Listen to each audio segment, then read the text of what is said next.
Hey there, comic book fans. I'm back from the comic shop again this week with 13 comics. That's a big week for me. Sometimes they just all come out on the same week. 12 were from my pull list. One I pulled off the shelf. I guess I just wasn't satisfied with 12 comics. I had to get lucky 13. Whoa, blinding myself with Mylar. Here are the two top of the printer museum comics for the week. We've got Epic Kill number 4. Raphael Ienco did this one. It's funny, I didn't realize, once again, sometimes I pick them in these themes and don't even realize it consciously. Here we have her falling down into the city, and here we have Captain America droid and Captain America riding high above the city, so they're kind of both down shots on a city. This one a little bit more down on the other, and this is Zek and Beatty. They signed it over there. And it's funny, like Epic Kill is from 2012, like 2012 comics are old now. I'm like, wow. I'm just looking at that going, that came out a long time ago. I'll have to reread that series. I barely remember it. I just remember lots of chases and action. But these two will go back on the shelf, and I'll pick up 2 more for the week. Now, let's see what comics we got. We're Taking Everyone Down With Us. This is one where which one was this? Was this the... Okay, this was the one... Matthew Rosenberg wrote it. That's why I picked it up. Art by Stefano Landini. Colors by Jason... let's see.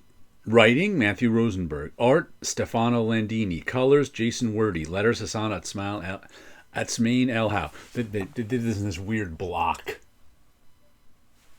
Not line by line. But this is the one where... It was about a little girl living on an island, and it turns out her father is some sort of like James Bond type supervillain.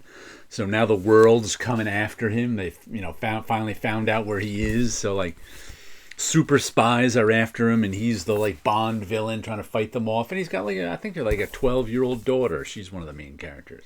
So a Rook spy thriller. I'm not 100% sure what that means, but I enjoyed the first issue.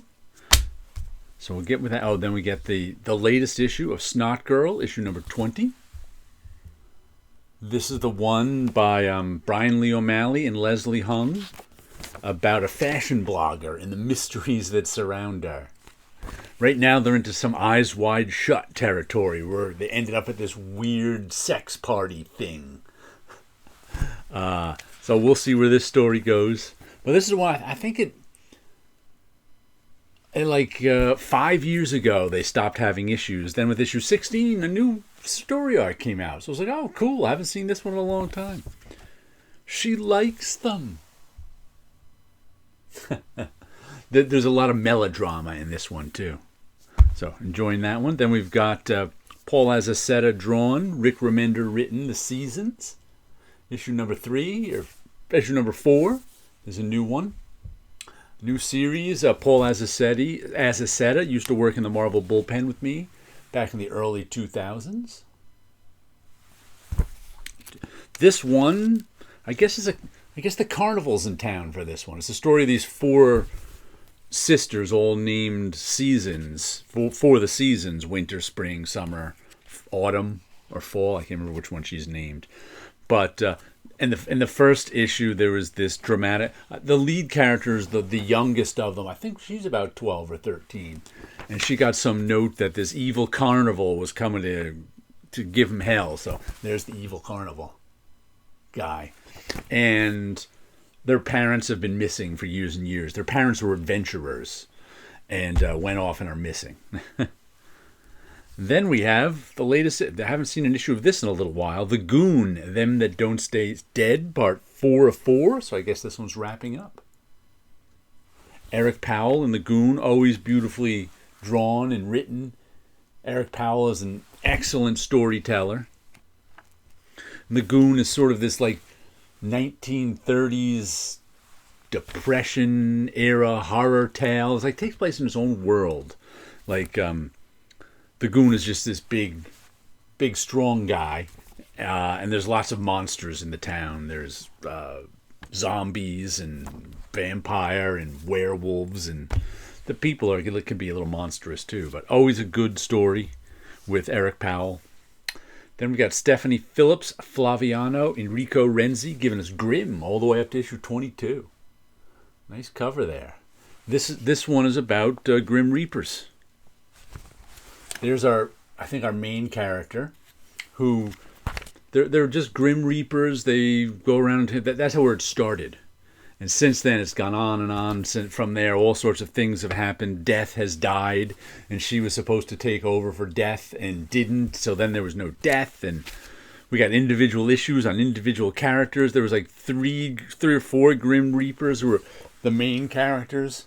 Matter of fact, I think I've lost track of the story at this point. I'll have to read this to pick up on it again. I don't think he doesn't give us a little recap. But oh, there they are playing. God and the devil still play chess. So that one's been fun. Oh, this is the one Chris Geruso cover I got this week. Fantastic 2. Another one of these official handbook of the Marvel Universe covers. Looks like this one is Batroc, so it's B, and Abomination. Wonder what ties them to who in the Fantastic Four is in B. Annihilus, he's a Fantastic Four villain. Otherwise I don't see the who are the Fantastic Two? I don't even know. Alicia Masters Grimm and Ben Grimm the Thing. All right, maybe Alicia Masters is on this cover. Let's see if I recognize her. Nope, don't recognize her. If she's there. But anyway, I thought this was number 15 and there were going to be 16, but I heard someone say this is the last one, so I'm not 100% sure if that's the last of the Chris Geruso covers or not. And here's a Marvel one I actually picked up. Godzilla vs. Spider-Man. I picked this up just for the Nick Bradshaw art. I wanted to see Nick Bradshaw draw Spider-Man and Godzilla in a story. Because he's got kind of this Art Adams-ish style. It's part cartoony, part rendered. There's Venom Godzilla down there. Look at that. Like I said, I bought this one just because I wanted to get the art. Oh, there's a cool double-page spread. Godzilla versus Venom Godzilla. All right, we'll see how that is. And here's Farrell Dalrymple's Robot Todd, Part 2. I like Farrell Dalrymple's stuff. I don't remember what the first issue was. Besides a robot guy and a whole bunch of wacky stuff happening, I don't remember the plot. Oh, look, that's a wraparound cover. But his art is fun. So I'll give it a read. We got, the latest issue of Radiant Black. Well, I think this crosses over from Rogue Sun. Because in Rogue Sun, Radiant Black showed up and they were fighting that vampire werewolf thing. Rogue Sun and Radiant Black are both part of the Massive Verse, it says over there. Who's doing this? Higgins, Clark, Ferragamo, Fernandez, and Bedouin. Oh, there he is fighting that monster. So I guess this issue is Radiant Black fighting a monster. And what else do we have? Here's Howl number 4. Well, that was a pretty wild cover. This is the one that takes place in the late 50s in Greenwich Village. It's an alien invasion story, but it's kind of invaders of the body snatchers alien invasion story, because people were being taken over by these little alien spores. Oh, there's the back without. It looks much better without the logo. I didn't even notice that was a hand. I thought it was a giant monster. It's a giant monster hand. But the our lead character, this woman here, her husband was, well, not her husband, her boyfriend. They're not actually married. She works in publishing and wants to be a writer, and he's a young sci-fi writer who's had some success. And it's kind of based on the creator's parents. Who is this? The writer is Alyssa Whitney. The artist is Morissette. The letterer is Rob Stein. And we get little essays in the back, too, little editorials, where we found out that this was kind of based, well, not the alien invasion part, but the relationship of her parents. Her father was a minor sci-fi writer, I think. All right, then we've got Feral, issue number 12. This is our cats fighting off zombie cats, storing all zombie animals. This one's been good. From the creators of Stray Dogs, Tony Fleece, Trish Forrester, Tone Rodriguez. Tony Fleece is doing the writing. Trish Forrester, Tone Rodriguez on art, and Brad Simpson on color. So they look like cartoon cats, but it's a horror story. This one I've been having a lot of fun with. I've enjoyed it. I did not expect it to be an ongoing, but it's an ongoing. They said they're like a third of the way done with their story or something, so it'll be going for a while. There's a big rabies outbreak that's turning all the animals into zombies, so they're having to avoid all the animals.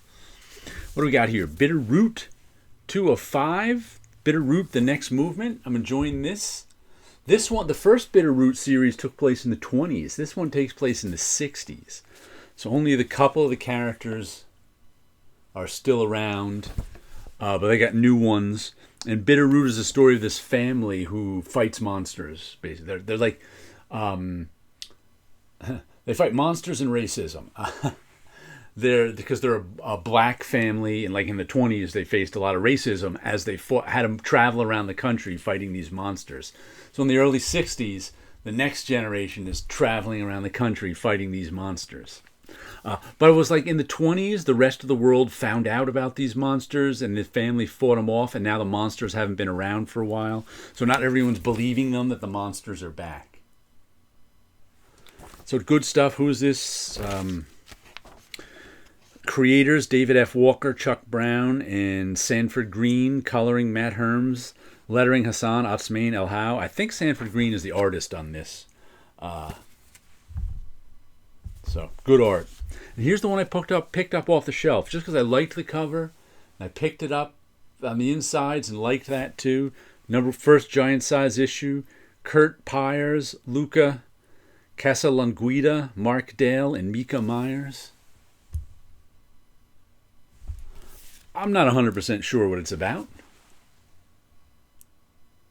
but it kind of looks cool on the inside. Montana.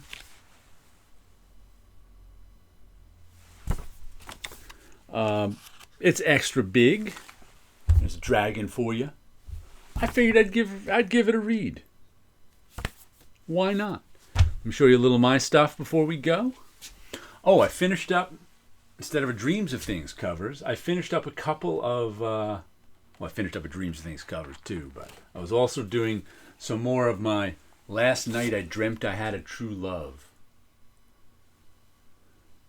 Matter of fact, I did 2 of them. Here's the other one. I actually just colored them this week because I had, I should say finished coloring them. I even started color. These have been sitting around for about a month when I first started working. Matter of fact, I have to do the blue versions. Because I've been doing all blue versions of these too. This is like number 9 and 10, somewhere around there. In this Last Night I Dreamt I Had a True Love series. I like the way those 2 came out. Matter of fact, I like the way the color came out so much, I didn't even think of a blue version. Because for some reason on the other ones, I got tired of the color on them and I made them all blue. But these, got some color back in them. And now we'll have to make the all blue versions. All right, some comic books, some artwork. You guys have a good week out there.